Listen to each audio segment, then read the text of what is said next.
সম্মানিত হাজিরিন, আজকে শুরু হচ্ছে সূরা বাকারার ২৬ এবং ২৭ নম্বর আয়াতের সংক্ষিপ্ত তাফসীর। ২৬ নম্বর আয়াতে রব্বে কারীম কি বলেছেন? বিসমিল্লাহির রহমানির রহিম।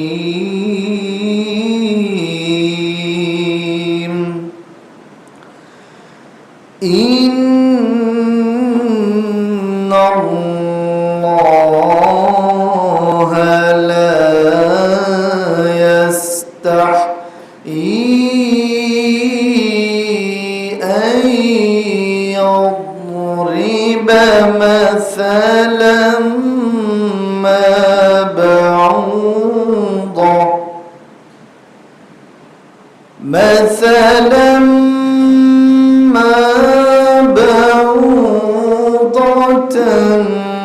فما فوقها গলার আওয়াজ ছেড়ে দিয়ে বলি আল্লাহু আকবার। আল্লাহ তাআলা ইরশাদ করেছেন, নিশ্চয়ই আমি আল্লাহ রাব্বুল আলামিন ক্ষুদ্র মশা কিংবা তার চাইতে আরো ক্ষুদ্র জিনিস দিয়ে আমি আল্লাহ তাআলা উদাহরণ দিতে লজ্জা বোধ করি না। তারপর আল্লাহ পাক বলেছেন, ফাআম্মাল্লাযীনা আমানু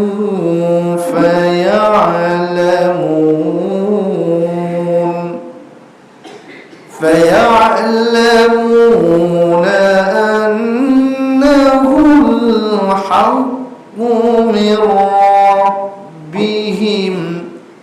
আমার যে সকল মুমিন বান্দাদের দিলের ভিতরে ঈমান রয়েছে, আমি আল্লাহ পাকের বিশ্বাস রয়েছে, তারা এটাই উপলব্ধি করতে পারে যে কোরআনুল কারীম আল্লাহর পক্ষ থেকে নাজিল হওয়া কিতাব। ওয়া আম্মাল্লাযীনা কাফারু ফায়াকুলুনা মাযা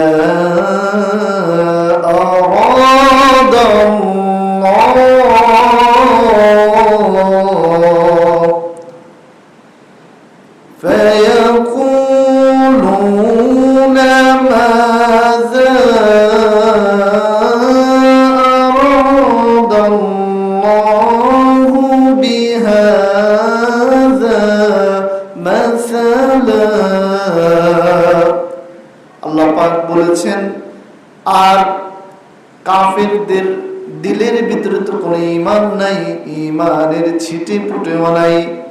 ওই সকল কাফের যাদের অন্তরে ঈমান নাই, তারা বলে যে আল্লাহ এই ক্ষুদ্র ছোট্ট মশা মাছির দিয়ে উদাহরণ কেন আল্লাহ পাক দেন? তারপর আল্লাহ বললেন, ওয়ামা ইউদিল্লু বিহি কাসীরান ওয়া ইয়াহদি বিহি কাসীরা। আর আমি আল্লাহ রাব্বুল আলামিন অনেককে হেদায়েত দান করি, আর অনেককে আমি আল্লাহ পাক পথভ্রষ্ট করে দেই।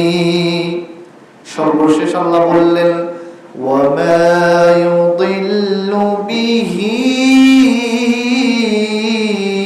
ইল্লাল ফাসিকিন।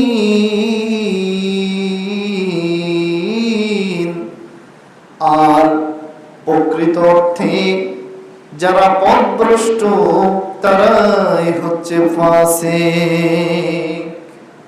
প্রিয় হাজরিন, যে আয়াতটা আমি এতক্ষণ তেলাওয়াত করলাম, সরল অনুবাদ আপনাদের সম্মুখে তুলে ধরলাম, এই আয়াতটি হচ্ছে সূরা বাকারার ২৬ নম্বর আয়াত।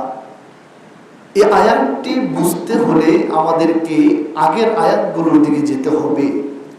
আমরা আগের পর্বে যে আলোচনা করেছিলাম তার বিষয়বস্তু, আলোচ্য বিষয় ছিল এরকম যে আল্লাহ তাআলা তিনি কোরআনুল কারীমের ব্যাপারে চ্যালেঞ্জ দিয়েছিলেন মক্কার কাফেরদেরকে। আপনারা যারা আগের আলোচনা শুনেছেন তাদের হয়তোবা মনে থাকতে পারে।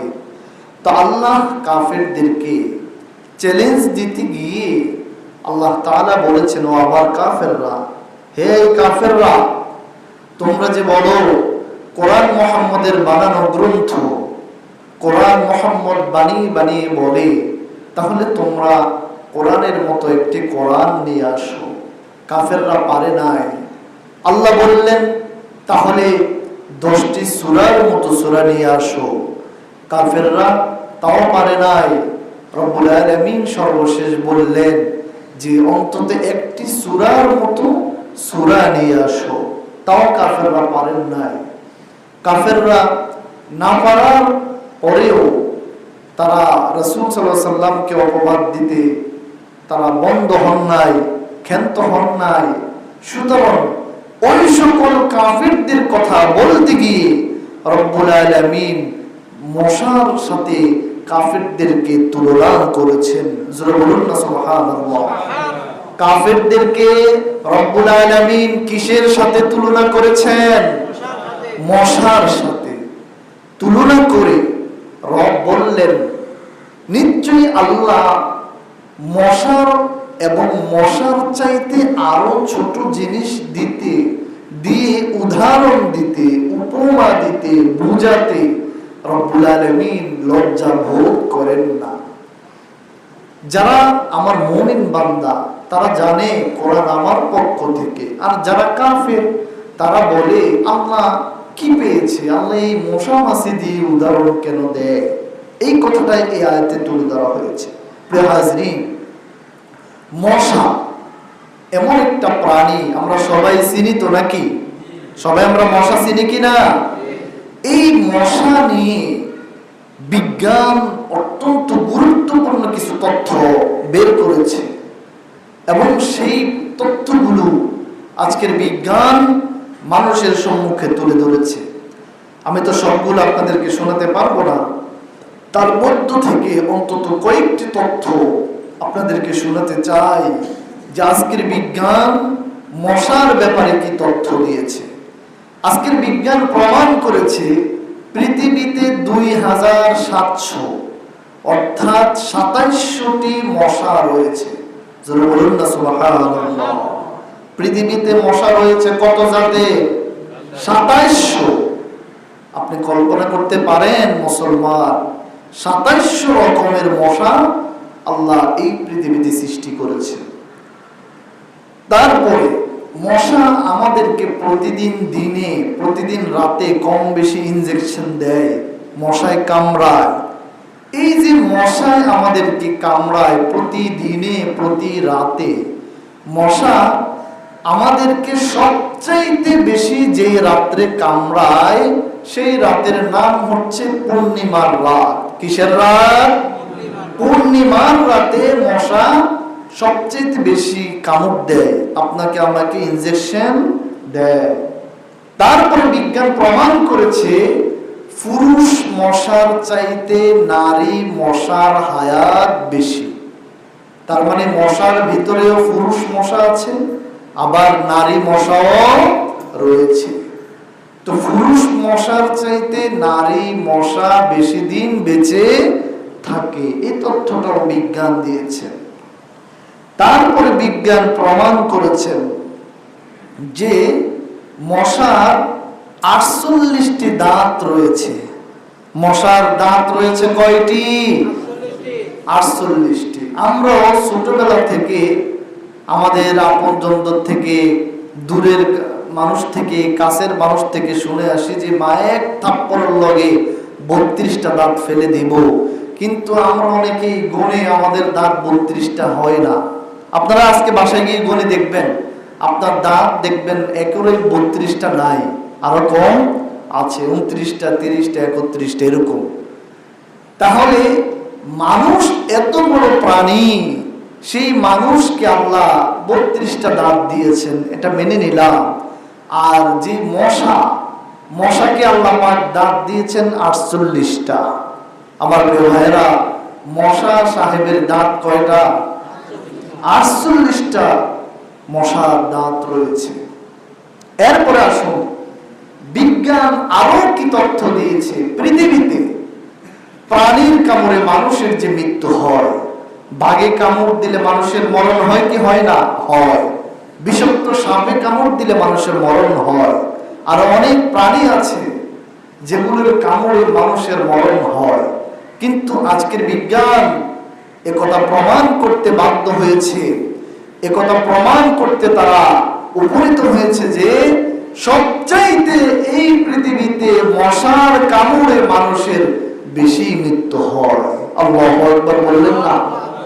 মশার কামড়ে সবচাইতে বেশি মানুষ মারা যায়। বলবেন যে হুজুর এটাও কি আবার সত্য? আপনি দেখবেন প্রতি বছর ডেঙ্গু জ্বরে, চিকুনগুনিয়া জ্বরে মানুষের মৃত্যু হয় কি হয় না?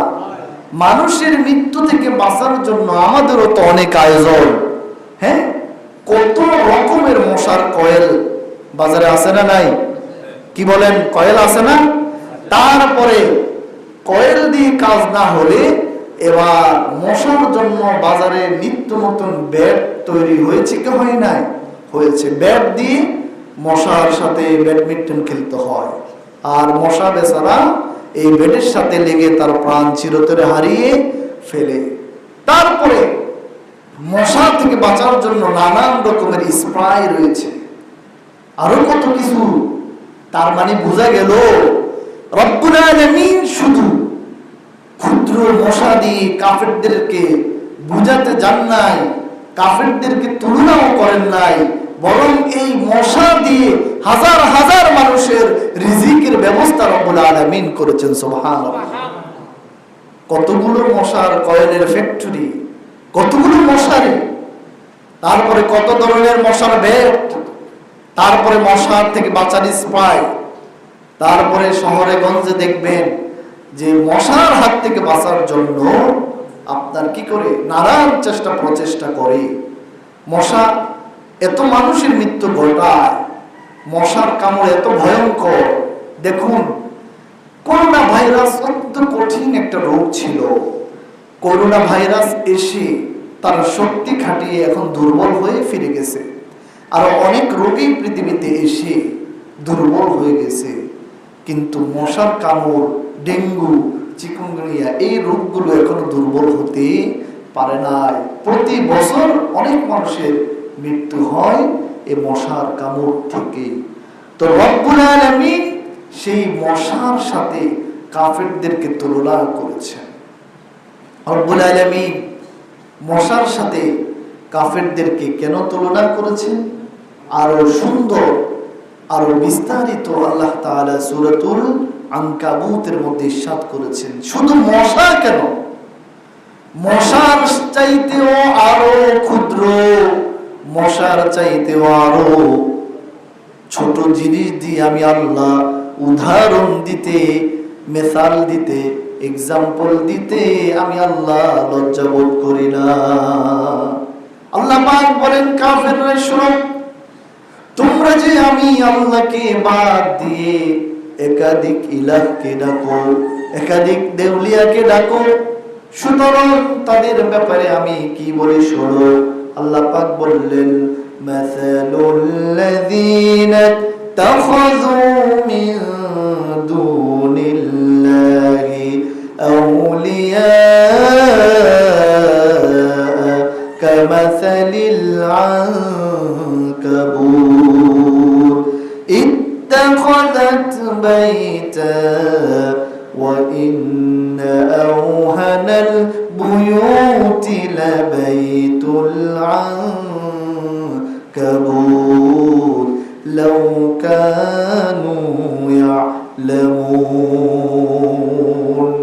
সূরাতুল আনকাবুত কুরআনুল কারীমের 20তম পারায় সূরাতুল আনকাবুতের 41 নম্বর আয়াতে আমার আপনার রব আল্লাহ বললেন, মাসালুল্লাযীনা ইত্তাখাযু মিন দুনিল্লাহি আউলিয়া কামাসালিল আনকাবুত। যারা আমি আল্লাহকে বাদ দিয়ে বহু স্রষ্টাতে বিশ্বাস করে, বহু আউলিয়ার ইবাদত করে, তাদের উদাহরণ হচ্ছে মাকড়সার ঘরের মতো। ইত্তাখাযাত বাইতা, যেই ঘর মাকড়সা নির্মাণ করেছে। তো ইন্না আওহানাল বুয়ুতি লাবাইতুল আনকাবুত, কাফেররা হচ্ছে মাকড়সার ঘরের মতো। কাফেরদের চিন্তা, কাফেরদের শক্তি, কাফেরদের ক্ষমতা আমার আল্লাহ পাক মাকড়সার ঘরের মতো তুলনা করেছেন। মাকড়সার ঘর, আপনারা কথা বলতে হবে কিন্তু মাকড়সার ঘর আমরা সবাই চিনি কিনা বলেন? চিনি। মাকড়সার ঘর, মাকড়সা কোথায় তৈরি করে? যেমন আমি আজকে আলোচনা করার আগে আমার চেয়ারের কোনো দেখলাম যে মাকড়সা বেচারায় এক সপ্তাহ এই চেয়ার খালি পেয়ে বেচারায় বাসা বানিয়ে ফেলেছে। তো আমি গামছা দিয়ে মাকড়সা বেচারার সুন্দর ভবনকে, বাসাকে তছনছ করে ফেলেছি, তছনছ করে ফেলেছি। যে আজকের তথ্য, তার মানে বোঝা গেল মাকড়সা দেওয়ালে, মাকড়সা চিপায় চাপায়, মাকড়সা একটু অস্থায়ী ভাবে যেখানেই সুযোগ পায় সেখানে ঘর বানায়, কিন্তু ওই ঘর চিরস্থায়ী, ওই ঘর বেশিক্ষণ ক্ষণস্থায়ী চিরস্থায়ী হয় না। মাকড়সার ঘর কি খুব বেশি চিরস্থায়ী হয়? চিরস্থায়ী হয় না। বাতাস আসলে, ঝড় আসলে, তুফান আসলে লন্ড বন্ড হয়ে যায়। আল্লাহ রাব্বুল আলামিন সূরাতুল আনকাবুতে কাফেরদেরকে সতর্ক করে বললেন যে কাফেররা, তোমরা, তোমাদের শক্তি, তোমাদের ক্ষমতা সকল কিছু হচ্ছে মাকড়সার ঘরের মতো। মাকড়সার ঘরের যেমন বেল নাই, মাকড়সার ঘর যেমন যে কোনো মুহূর্তে উড়ে যেতে পারে, লন্ডভন্ড হয়ে যেতে পারে, তছনছ হয়ে যেতে পারে, ঠিক তেমনি ভাবে কাফেররা, তোমরা, তোমাদের ক্ষমতাও যে কোনো সময় আমি আল্লাহর হুকুমে উড়ে যেতে পারে, লন্ডভন্ড হয়ে যেতে পারে, তছনছ হয়ে যেতে পারে। জোরে বলুন না সুবহানাল্লাহ। আমার প্রিয় বন্ধুগণ, আল্লাহ রাব্বুল আলামিন সূরা বাকারার 26 নম্বর আয়াতে বলেছেন, আমি আল্লাহ মশা এবং মশার চাইতেও আরো ক্ষুদ্র সৃষ্টি মাকড়সা, এই মশা মাকড়সা কিংবা তার চাইতেও আরো ছোট কোনো সৃষ্টি, আমার ছোট কোনো প্রাণী দিয়ে আমি উদাহরণ দিতে, তোমাদেরকে বুঝাতে আমি আল্লাহ রাব্বুল আলামিন লজ্জাবোধ করি না। এই কথাটাই আল্লাহ তাআলা আমাদেরকে, কাফেরদেরকে আরো সতর্ক করে সূরাতুল হজ্জের 73 নম্বর আয়াতে আল্লাহ পাক তুলে ধরলেন। রব্বুল আলামিন সূরাতুল হজ্জের 73 নম্বর আয়াতে বললেন, ইয়া আইয়ুহান নাসু দুরিবা মাসালুন ফাসতামিউ লা ইন্নাল্লাযীনা তাদউনা মিন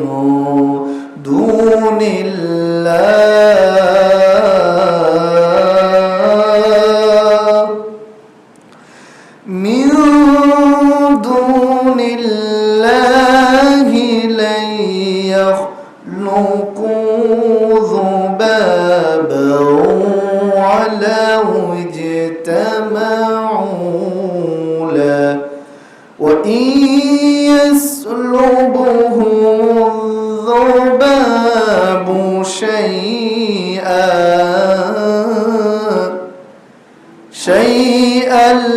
লা يستنقذوه من ضعف الطالب والمطلوب।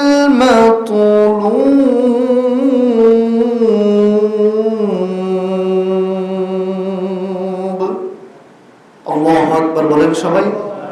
আল্লাহ পাক বলেন, ইয়া আইয়ুহান নাসু দুরিবা মাসালুন ফাসতামিউ লাহু, ইয়া আইয়ুহান নাস, আল্লাহ পাক এখানে ইয়া আইয়ুহাল লাযীনা আমানু, ঈমানদারদেরকে ডাক দেন নাই। ইয়া আইয়ুহাল্লাযীনা কাফারু, কাফিরদেরকে ডাক দেন নাই। ইয়া আইয়ুহান নাস, আল্লাহ পাক নাস মানে হচ্ছে মানুষ। নাস মানে কি? মানুষ। নাস মানে হচ্ছে মানুষ। এখন আসুন, মানুষ, মুসলমান হচ্ছে মানুষ, কাফেররা তারাও হচ্ছে মানুষ, পৃথিবীর যত ধর্মাবলম্বী মানুষ আছে সবাই হচ্ছে মানুষ।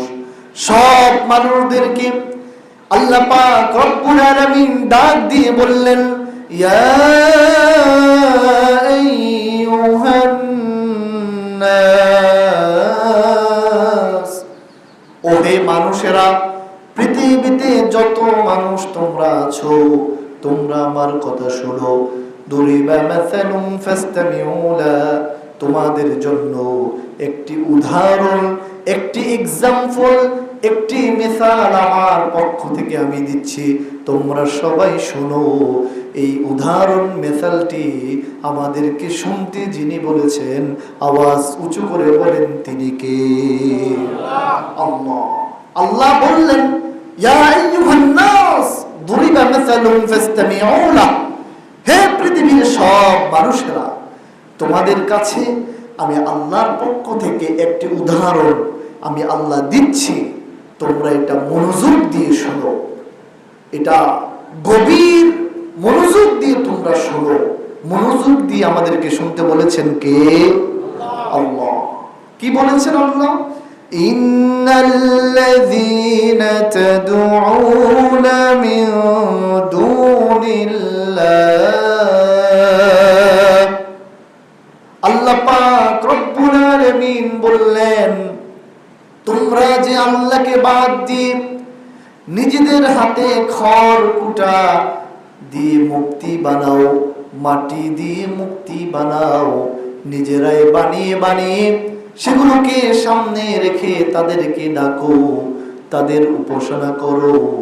সুতরাং আমি আল্লাহ কি বলি শোনো, লা ইয়াখলুকু যুবাবান ওয়ালাউ ইজতামাউ লা, আল্লাহ পাক বলেন মানুষরা শোনো, তোমরা যেই খড় কুটা দিয়ে মাটি দিয়ে নানান উপকরণ দিয়ে মূর্তি বানিয়ে তাদেরকে সামনে রেখে যার ইবাদত করো, তাদের সামনে থেকে তারা তো নিজেরা একটি মশা মাছি ধরাবার তাড়াবার কোনো শক্তি রাখে না।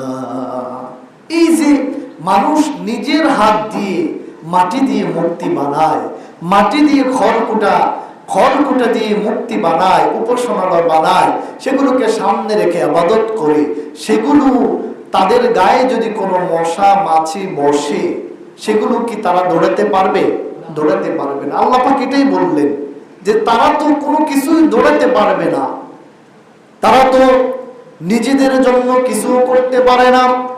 وَإِن يَسْلُبْهُمُ الذُّبَابُ شَيْئًا لَّا يَسْتَنقِذُوهُ مِنْهُ, তারা এতটাই দুর্বল, তারা তোমাদের জন্য কিছু করতে পারবে না। তারা এতটাই দুর্বল, নিজেদের গায়ে যে মশা মাছি বসে আছে এগুলো তারা দৌড়াতে পারে না এবং তোমাদের জন্য কোনো কিছু করতে পারে না। তারাও দুর্বল, তোমরা যে তাদের সামনে গিয়ে বসে তোমাদের নানান প্রয়োজনীয় জিনিসগুলো তোমরা চাচ্ছ, তোমরাও দুর্বল। তারাও দুর্বল, তোমরাও দুর্বল, তোমাদের মুক্তিগুলো দুর্বল, তোমরাও দুর্বল। সবার উপরে, সকল শক্তির উপরে জিনার শক্তি আমার প্রিয় ভাইরা তিনি কে? আল্লাহ। পৃথিবীর কত বড় বড় শক্তিশালী, তারা তো কিছুই করতে পারেন নাই। দেখুন এই যে মশার উদাহরণ, মাকড়সার উদাহরণ আল্লাহ কেন দিলেন? এই পৃথিবীর সবচেয়ে বড় স্বৈরাচারদের মধ্য থেকে একজন স্বৈরাচারের নাম হচ্ছে নমরুদ। বড় একজন স্বৈরাচারের নাম কি? নমরুদ। এই নমরুদের জীবন কাহিনী, এই নমরুদের তথ্য আমরা সবাই কম বেশি জানি যে নমরুদের মৃত্যু হয়েছিল একটি মশার মাধ্যমে। কিসের মাধ্যমে? একটি মশার মাধ্যমে। মশার তথ্য দিতে গিয়ে আপনাদেরকে বলেছিলাম যে মশার 48টি দাঁত রয়েছে। দেখুন, নমরুদ যখন ইব্রাহিম আলাইহিস সালামের উপরে টর্চারিং, নির্যাতন, স্টিম রোলার চালিয়ে যাচ্ছিলেন, তখন আল্লাহ তাআলা পাহাড় থেকে একদল মশা বের করলেন। যারা বলেন না সুবহানাল্লাহ। একদল মশা বের করলেন। মশাগুলো পাহাড় থেকে বের হয়ে নমরুদের কার্যালয়ে, নমরুদের আস্তানায় প্রবেশ করলেন। নমরুদের যত সৈন্য বাহিনী ছিল, সব সৈন্য বাহিনীগুলোকে সুস্থ মশায় কামড়িয়ে কামড়িয়ে তাদের মৃত্যু নিশ্চিত করেছে। আর পৃথিবীর সবচাইতে বড় ক্ষমতাশীল ফেরাউন নমরুদ, নমরুদের জন্য আমার আপনার রব আল্লাহ সুস্থ, ভালো, ফিটনেস ওয়ালা কোনো মশা দেন নাই। এমন একটি মশা দিয়ে নমরুদের মৃত্যু ঘটিয়েছেন। ওই মশার একটি পা ভাঙ্গা ছিল, ওই মশা ছিল অসুস্থ মশা। সুবহানাল্লাহ। তাহলে বোঝা গেল রব্বুল আলামিন যে মশা মাকড়সার উদাহরণ দিলেন, এই মশা মাকড়সার চাইতেও কাফেরদের শক্তি আরো বহু গুণে দুর্বল। কথা ঠিক কিনা? মশা মাকড়সা আরো ক্ষুদ্র প্রাণী, পিপিলিকার চাইতেও কাফেরদের ষড়যন্ত্র, কাফেরদের শক্তি আরো বহু গুণে দুর্বল। সুবহানাল্লাহ। দেখেন, পাহাড় থেকে মশাগুলো বের হয়ে নমরুদের 14 গোষ্ঠীকে শেষ করে নমরুদের নাক দিয়ে ল্যাংলা, যেটা অ্যাক্সিডেন্টে পা ভাঙছে। কিসে পা ভাঙছে? অ্যাক্সিডেন্টে না, ধরেন কথার কথা, একটা পা ভাঙ্গা। ওই পা ভাঙ্গা মশা নমরুদের নাক দিয়ে ঢুকে এবার মাথার মগজে চলে গেলেন। সেখানে গিয়ে কামড় দেয়। কি দেয়? কামড় দেয়। কামড় দেওয়ার পরে নমরুদ প্রথম নিজে নিজে ট্রিটমেন্ট করলেন। এদিক থেকে চড় দিচ্ছেন, ওদিক থেকে চড় দিচ্ছেন। দেখেন যে মশা, ওই লেংলা মশা আরো বেশি কামড়াচ্ছে। বললেন, নিজের হাত তো ব্যথা হয়ে যাচ্ছে, যাও একজন লোক আমার জন্য নিয়োগ দাও। সে একজন লোক টাকা দিয়ে, বেতন দিয়ে, জুতা দিয়ে তার মাথা কি করার জন্য? আঘাত করার জন্য সে নিয়োগ দিল। সুবহানাল্লাহ। তাহলে এই মশা কামড়াতে কামড়াতে সর্বশেষ এই নমরুদকে দুনিয়ার থেকে সরিয়ে দিলেন। এবং আপনারা জানেন, ফেরাউন এই পৃথিবীর ইতিহাসে সবচাইতে বড় স্বৈরাচার। এই ফেরাউনকেও রব্বুল আলামিন লোহিত সাগরের পানির নিচে শেষ করে দিলেন। নবীজির সবচাইতে বড় দুশমন আবু জাহেল, তাকেও দুইটি ছোট ছোট কচি কচি বালক দিয়ে দুনিয়ার থেকে বিদায় করলেন। এই যে দেখুন, আল্লাহ তাআলা কাফিরদের কথা বুঝাতে গিয়ে মশার উদাহরণ, মাকড়সার উদাহরণ, ছোট ছোট প্রাণীর উদাহরণগুলো কেন দিলেন? দেখুন, একটা কথা আপনারা মনে রাখবেন, বিজ্ঞান প্রমাণ করেছে মশা কতক্ষণ পর্যন্ত বাঁচে। এটা কি আপনাদের কারো জানা আছে? দেখুন, মশা কতক্ষণ পর্যন্ত বাঁচে। তাফসীর সম্রাট আল্লামা ইবনে কাসির রাহিমাহুল্লাহ তিনি তিনার তাফসীরের মধ্যে লিখেছেন যে একটা মশা ততক্ষণ পর্যন্ত বেঁচে থাকে যতক্ষণ পর্যন্ত তার পেটে ক্ষুধা থাকে। আমরা স্বাভাবিক দৃষ্টিকোণ থেকে দেখি যে একটা মানুষকে, একটা প্রাণীকে আপনি যদি খাবার না দেন, দুর্বল হতে হতে হতে হতে কি করে? মারা যায়। আর মশা হচ্ছে ব্যতিক্রম। মশা যতক্ষণ তার পেটে ক্ষুধা থাকে ততক্ষণ বেঁচে থাকে। ঠিক যখনই মশার পেট খাবার দিয়ে ফিল আপ হয়ে যায়, খাবার দিয়ে ভরপুর হয়ে যায়, মশা যখন মোটা তাজা হয়ে যায়, তখন ওই মশা আর বেঁচে থাকতে পারে না। মশা যখন তার 48টা দাঁত দিয়ে তার ভিতরে কিছু সুইয়ের মতো, যে সুই দিয়ে আমার আপনার শরীর থেকে রক্ত নেই, এরকম কিছু ছিদ্র করা সুই আল্লাহ পাক মশার শরীরে ফিট করে দিয়েছেন। মশা যখন আপনার শরীর থেকে ওই ইনজেকশন গুলো ফুস করে রক্ত খায়, মোটা তাজা হয়ে যায়, তখন ওই ওই মশাগুলোর মৃত্যু ঘটে যায়। ঠিক রাসূল সাল্লাল্লাহু আলাইহি সাল্লাম হাদিসে বলেছেন, ও আমার উম্মতেরা শোনো, তোমরা যদি কোনো কাফেরকে, কোনো স্বৈরাচারকে, কোনো দুর্নীতিবাজকে যদি দেখো অবৈধভাবে ইনকাম করে টাকার পাহাড়, সম্পদের পাহাড় হয়ে যায়, মনে করবে যে আল্লাহ পাক তাকে ছাড় দিচ্ছেন, কিন্তু আল্লাহ পাক তাকে ছেড়ে দিচ্ছেন না। মশা যেমন তার পেট ফিল আপ হয়ে গেলে, পেট পুড়ে গেলে খাবার দিয়ে পেটটা ভরপুর করলে আর বেঁচে থাকে না, ঠিক তেমনি ভাবে কাফের, দুর্নীতিবাজ, চাঁদাবাজ, টেন্ডারবাজ এরা তাদের সম্পদগুলোকে অবৈধভাবে ইনকাম করে পাহাড় পরিমাণ করে ফেলার পরে, পাহাড় পরিমাণ সম্পদ অর্জন করার পরে এরা এই দুনিয়াতে আর বেঁচে থাকতে পারে না। সুবহানাল্লাহ। আসলে আপনারা যদি একটু বুঝেন, খেয়াল করেন, এই পৃথিবীর সবচেয়ে বড় স্বৈরাচার, পৃথিবীটা বাদ দেন, বাংলাদেশে যারা 41 সাল পর্যন্ত দেশ সাজাবার, 41 সাল পর্যন্ত পরিকল্পনা করেছে, স্মার্ট বাংলাদেশ, দেশের জন্য এটা করেছে, দেশের জন্য সেটা করেছে, আজকে তারা কোথায়? তাহলে বলেন, আল্লাহ পাকের উদাহরণ, রাসূল সাল্লাল্লাহু আলাইহি সাল্লামের কথা অনুযায়ী তাদের সাথে একরেট মিলছে কি মিলে নাই? মিলে গিয়েছে। রাসূল বলেছেন, একটা মশা যেমন তার পেট খাদ্য দিয়ে ভরপুর হয়ে গেলে বেঁচে আর থাকতে পারে না, ঠিক তেমনি ভাবে পৃথিবীর টাকাওয়ালা স্বৈরাচার যারা অন্যায় পথে অবৈধভাবে জনগণকে কষ্ট দিয়ে, জনগণকে সম্পদকে মেরে খায়, লুটে খায়, আত্মসাৎ করে, তাদেরকে আল্লাহ পাক ছাড় দেন, ছেড়ে দেন না, তাদেরকে কিছুদিন গেলেই তাদের পতন হয় কি হয় না? পতন হয়ে যায়।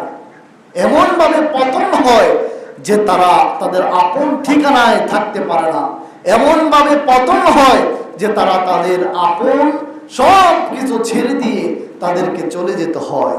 কিন্তু চলে গেলেও তাদেরকে খুব শীঘ্রই আনা হবে কি হবে না? আনা হবে। প্রায় 2000 মানুষকে তারা শহীদ করেছে, অসংখ্য অগণিত মানুষকে তারা পঙ্গুত্ব দিয়েছেন। সুতরাং তাদের বিচার হবে কি হবে না? হবে, অবশ্যই তাদের বিচার হবে। আল্লাহ তাআলা এই কোরআনুল কারীমের মাধ্যমে আমাদেরকে যেন সেই কথা, সেই কাহিনীগুলো স্পষ্ট করে দিলেন। প্রিয় হাজরিন, 26 নম্বর আয়াত চলে গেল, সংক্ষেপে আমি 27 নম্বর আয়াতটি বলে দিচ্ছি। আল্লাহ পাক 27 নম্বর আয়াতে বললেন, আল্লাযীনা ইয়ানকুদুনা আহদাল্লাহি মিন বাদি মিসাকি ওয়া ইয়াকতাউনা মা আমারাল্লাহু বিহি আন ইউসালা ওয়া ইউফসিদুনা ফিল আরদ উলাইকা হুমুল খাসিরুন। আল্লাহ রাব্বুল আলামিন বললেন, আল্লাযীনা যারা, ইয়ানকুদুনা অঙ্গীকারবদ্ধ হয়েছে, আহদাল্লাহ আল্লাহর সাথে, মিন বাদি মিসাকি এরপরে তারা তাদের অঙ্গীকার ছিন্ন করেছে, তারা তাদের অঙ্গীকার ভঙ্গ করেছে, ওয়ায়াকতাউনা মা আমারাল্লাহ তারা আল্লাহ পাকের আদেশকে অমান্য করেছে। এরপর আল্লাহ পাক বলছেন, আইয়ুসালা ওয়া ইফসিদুনা ফিল আরদ তারা জমিনে ফিতনা করে, তারা জমিনে বিশৃঙ্খলা ছড়ায়, উলাইকা হুমুল খাসিরুন আর যারা জমিনে বিশৃঙ্খলা ছড়ায়, আর যারা জমিনে অন্যায় করে, অপরাধ করে, তারা হচ্ছে ক্ষতিগ্রস্ত। প্রিয় হাজরিন, কোরআনুল কারীমের এই সূরা বাকারার 26 এবং 27 নম্বর আয়াতে আল্লাহ তাআলা স্পষ্ট করে দিয়েছেন, মশা এবং মাছির উদাহরণ দিয়ে, মশা এবং মাছির উপমা দিয়ে আল্লাহ পাক বুঝিয়ে দিলেন যে কাফেরদের চিন্তা, কাফেরদের চেতনা, কাফেরদের শক্তি, কাফেরদের ক্ষমতা মাকড়সার বাসার চাইতেও আরো দুর্বল, মশার চাইতেও আরো দুর্বল, যেগুলো আল্লাহ পাকের শক্তির কাছে কোনো কিছুই নয়। সুতরাং আমরা আজকের জুমার আলোচনার মাধ্যমে সূরা বাকারার 1 থেকে 27 নম্বর আয়াত, এই 27টি আয়াত আমরা শেষ করেছি।